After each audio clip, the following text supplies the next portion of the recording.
na kaming field trip. Biyahe na kami. Sino pang madilim.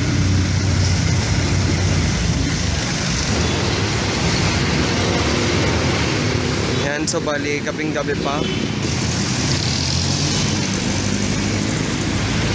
30. Isa na to sa pinakamaaga kong login. Ganito itsura sa Annex 1 pag 5:30.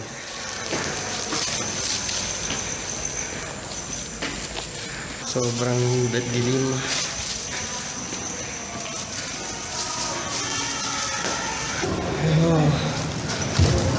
Marami na sila dito. Welcome to GM Travel as we take a look on the first ESPS Senior High School Field Trip, a 2-day overnight field trip that took place in Quezon City, Bulacan, and mostly in Subic, Zambales, and nearby areas. And finally, we were able to depart at 6 in the morning.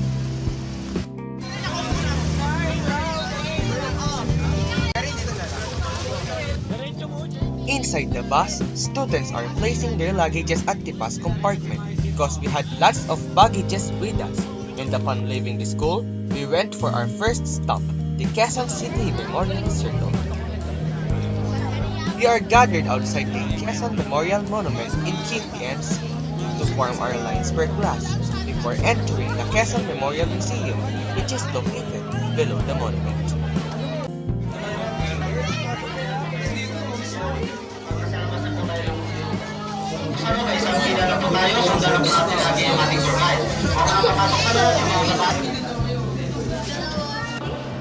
Inside the museum were lots of historical tidbits, artifacts, and replicas of places in relation to the life of former President Manuel Quezon and the formation of the Commonwealth government after our country was freed from the Americans. The museum is divided into many galleries and exhibits, and in the center of the memorial is where one will find the tomb of the former president. We left the museum afterwards and took a breeze at the park.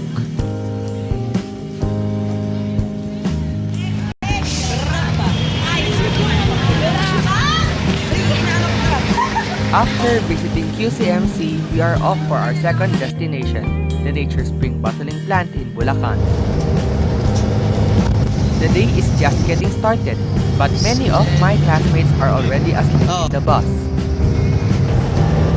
Traveling to our destination was quick since we took NLEX on our way to Giginto, Bulacan. Meet our tour guide, Kuya Carlito Dominador. Kuya Cardo for short. Well, he was joking. When we arrived on our destination, we waited for about half an hour inside the bus to wait for a permit to tour the plant. We are not allowed to take pictures or videos inside the plant, but at least we had our discounted Nature Spring drinks before leaving the area. We are very hungry. That is why we are headed for a lunch stopover at Total NLEX gas station in San Simon, Pampanga. The expressway is undergoing a 3x3 lane expansion until San Fernando, Pampanga. Arriving at the destination, there was only one fast food chain in the area, Tropical Hut. So hundreds of us flocked to the fast food chain alongside Total gas station's convenience store, Bonjour. I forgot to take videos inside the area, but I ordered one piece fried chicken with rice and gravy in Tropical Hut. It was yummy, and I also bought peanut kisses at a pasalubong shop before leaving the place. Dito na kami sa Pampanga. We had no idea on the exact location of our next stopover. We thought it is in Pampanga, but our bus took us on Esitex en route to Subic. Things happening on our next stop are all unexpected. In our field trip journey, as we are heading onto Pamulaklakin Trail in Aita Village. A trail was already waiting for us, having thought that our trekking would take place on the second day of our field trip. We thought an hour walk was a joke and thought it would just take minutes. So we walked on bridges, forests, and roads. And after an hour and a half walk, we finally arrived in the village covered fort, where the Aitas performed a special tribal dance for us. And to help the village, we donated stuffs like slippers, printer, and grocery items. We are all very tired, having to walk another hour back to our buses. Good thing there's something that awaits us in the Subic Freeport Zone. Welcome to Subic Bay Peninsular Hotel.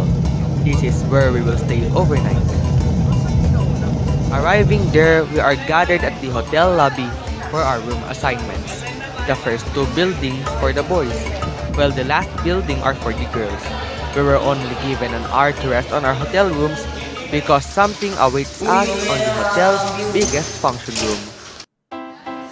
Our very first social night. A pajama night for us students to enjoy and have fun with.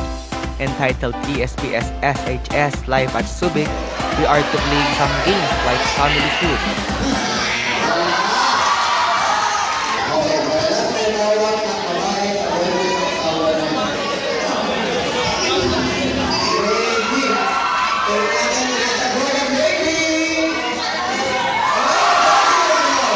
There's also Your Face Sounds Familiar, ESPS SHS Edition.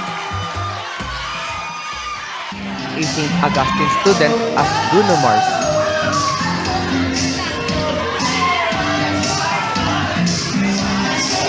St. Bernardine student as Beyonce.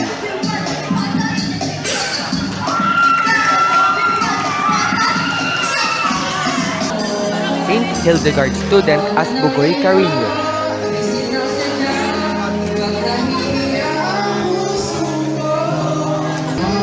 St. Luke student as Bong Navarro.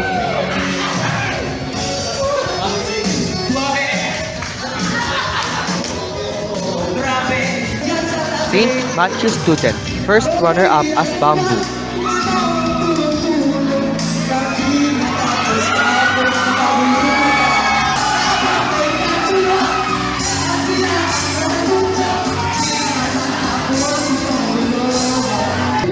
St. Patrick students, second runner-up as Boys to Men.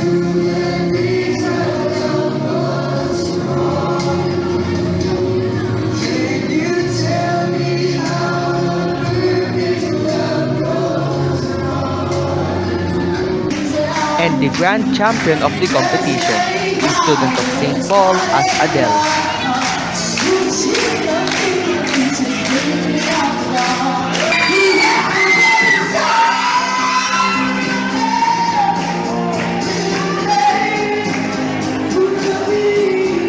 After that, we were served dinner. Some went to the coffee station at the side before returning to our hotel rooms at 10 p.m. Mali, naglalaro po kami ng Uno. Siya yung bago mag-DOS. Game na bilis. Number 6 din. Bunat na ulit, Tony. Ang saya dito eh, no? Yan, Uy, picture may ng siya. kwarto namin. Ako na, no? Uy, baka natingin ka lang sa nagkakanya ka. Jollibee daw.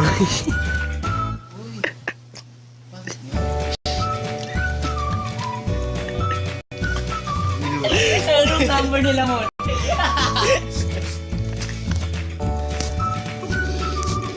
Tinatawagan namin si Rayan.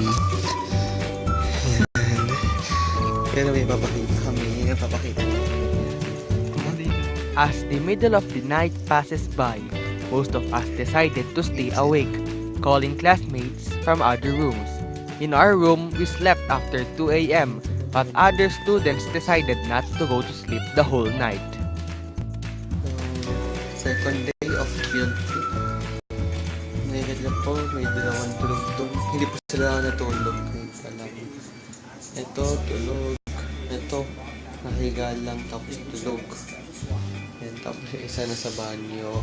Studio honors. Thank you.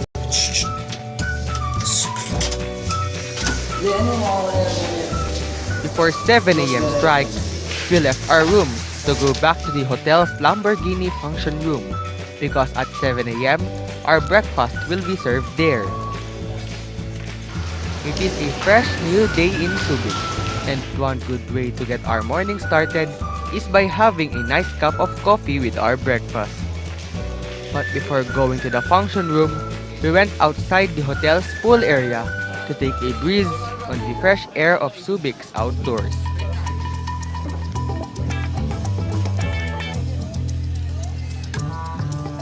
We are also to meet up with our classmates to talk for a while and enjoy the day before going back inside the hotel for our breakfast.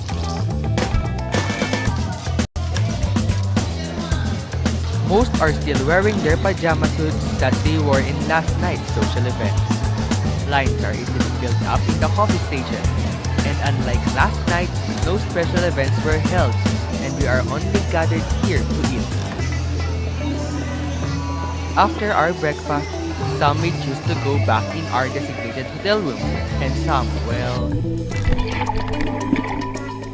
may choose to swim at the hotel's swimming pool. Swimming was supposed to take place before the social night, but it was eventually cancelled after arriving late at the hotel. The swimming was supposed to be for girls only, but as boys are already taking a dip into the pool, rules were changed. Side ng mga lalaki, ito yung boundary. Tapos mga babae na nandito, di ba? Starting at 8 a.m., we were only given a bit more than an hour to swim because we still need to pack our things, and at 10 a.m., we will leave the hotel for our sixth destination, the Jest Camp and Magaol Bird Park. Magandang umaga po sa inyong lahat. At nandito po kayo sa aming Magaol Bird Park. Kuya Edward. Ito po ay pangpalaki ng katawan. He teaches us how to survive in the middle of the forest by using bamboos as spoon, fork, plate, cup, rice cookers and pots, and even fire. He also teaches us how to find fresh water and shampoos in the forest. After that, we were given bamboos, grains, meat and veggies and prepared our lunch with it in an outdoor space. In the area, there was also a spectacular view of Subic Bay, Subic Bay Safety Zone, and Subic Bay International Airport. Kung nakikita niyo po, dinadaya namin yung proseso. Gumamit kami ng lighter para mangyari to. Asan na alcohol kanina? We cooked our rice with a bamboo. The task was originally to form a group of 5 students, but since this is the first time that we'll cook using bamboo, and as we are getting hungry, our class worked as a team in cooking our food. Others have done it too. And after having our rice cooked, it is time for us to cook our main dish, pork sinigang. The smoke of the fire from the bamboo made us teary-eyed, but at least the final result is a scrumptious meal for lunch, a bamboo cooked rice and hot sinigang. Yummy! Makinig muna saglit. And after we ate lunch, we headed back to the stage of Magaol Bird Park to watch the real thing, the world-renowned bird show.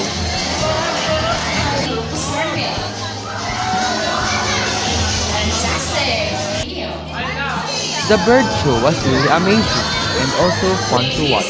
Something years to protect our environment, preserve our plants, and together we can save the world. On behalf of everyone here at Magaol Bird Park, After the bird show, we left the stage immediately for our trekking at Tiboton Falls. If there's trekking on the first day, well, there's also one on the second day. But this one's different from the first trekking. We will make our way down a steep mountain with many obstacles along the way. There are paths that are just too steep for some of the students to walk on. And there are also fallen trees along our path. And after an hour, we witnessed the beauty of Boton Falls, and many took photos at the falls before returning to our buses, which is another hour of trekking up the mountain. And we are able to depart the place before sunset in order to go to our last main destination, the Royal Duty Free Subic where we had our grocery shopping. Most bought imported chocolates, and we also bought our dinner here. So ngayon po ako ay nasa Royal Duty Free sa Subic. Naglalakad po ako pupunta sa bus. Yun po yung mga bus. Kaya pauwi na po kaming Maynila. After an hour, we left Subic and had a stopover at a pasalubong center in Pampanga. But May stopover kami dito. Pero tingnan mo, maraming tulog. Ano ba magiging isa stopover na to? Ako lang yata makakabili ng pasalubong. kami lang makakabili ng pasalubong. Kami na lang Gusto naman to, Jen. Di ako nakita. most managed to wake up and bought foods before we were finally on our way home, which is past the expected arrival time on our school. The whole journey has been very tiring. Most of us fell asleep along the way, including teachers, because of a very tiring and fun day. And after a 40-hour field trip journey, we finally arrived at our school. So, dito na nagtatapos ang aming journey sa field trip.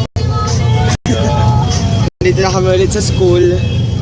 11:15 na po at marami na po mga magulang na naghihintay, nag-alala kasi dapat 9 o'clock